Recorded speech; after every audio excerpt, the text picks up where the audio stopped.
Well, the taxi industry has had a rough time under lockdown, and now it is back on the road. But, of course, times are not easy. It seems their plan to increase fares by 172% has been put on hold after government intervention, and it looks now that we're going to see increases of between 10 and 25% across the country. But let's talk now with the communications executive for SA Taxi Finance, Maroba Maduma, who can give us real insight into the financial constraints and the plans being made for this industry. Good evening, and thank you very much for your time. We know that a massive hike has just been averted, which of course is great relief for consumers. But just how much trouble financially is the South African taxi industry sector in? So good evening, Sally, and good evening to your viewers as well. I hope everybody's keeping warm in this very cold front. It's been a very tough time. I mean, if you can imagine having to act as an essential service industry, which they have always been, transporting over 15 million people across the country on a daily basis. However, at this period, they've been restricted to 70% capacity with the same costs of running the business. So essentially being expected to fund the rest of the 30% on themselves. It's been a very tough time, and there's been extraordinary financial stress on the taxi operators in this country. Of course, expecting a 172% increase was probably never going to fly, but it does perhaps indicate the levels of worry. One of the concerns is that a lot of the vehicle owners are still paying off their taxis, and they're being put under huge pressure by banks and by people, which I understand is your organisation, that helps provide credit. Just tell me if that is in fact the case, and if there is relief around repayment on the vehicles.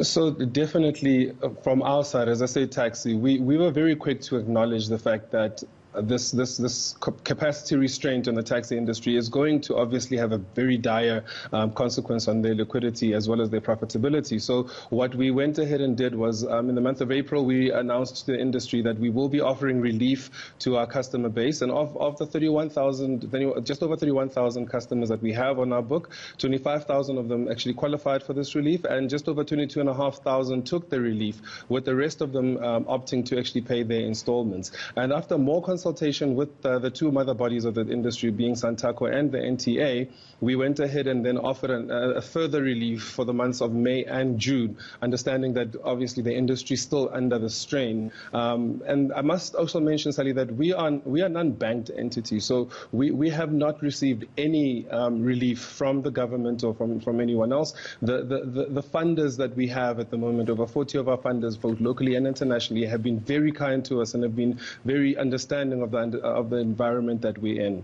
So it's very tough, and we have, as a company, ensured that we play our role in ensuring the sustainability of this very critical and essential industry that transports the majority of our workers and people in this country. All right, so 25,000 taxi owners received relief of 31,000 for April, May and June. What happens with the payback? I mean, is it just kicking the can down the road for them, or are you allowing them to perhaps not have to pay the interest during that time, or have a really slow payback system so they can recoup their losses?